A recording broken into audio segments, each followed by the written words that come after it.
आप रो क्यों रही है? मैं रो रहा हूँ। मैंने एक एक दिन 3 साल अपने बेटे का शौकत खानम से इलाज करवाया। आप इतने जज्बाती हो गए, आप रोए जा रहे हैं। मेरे बेटे को कैंसर था। मैं शौकत खानम गया हूँ।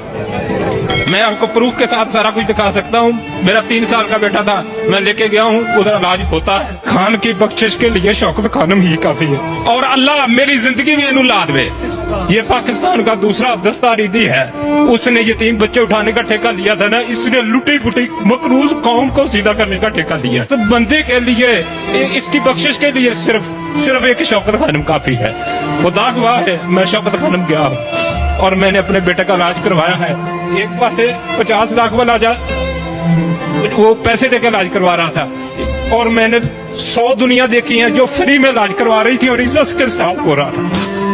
ये बंदा फरिश्ता है। अगर कौम ने इसकी आवाज सुन ली, कौम इसके पीछे खड़ी हो गई, तो इंशाल्लाह पाकिस्तान से ये गंद साफ कर देगा। और ये जो मौलाना नवाज शरीफ, ये लोग खान की जूती के बराबर भी नहीं है। मौलाना फजल रहमान, कितने पश्तून बच्चे मरे, 400 ड्रोन हमला हुआ। उस ड्रोन हमलों की इजाजतनामे पे मौलाना के दस्तखत मौजूद है। मैडम, ये लोग, ये कचरा है, ये नसूर है। अल्लाह इनको बर्बाद कर दे।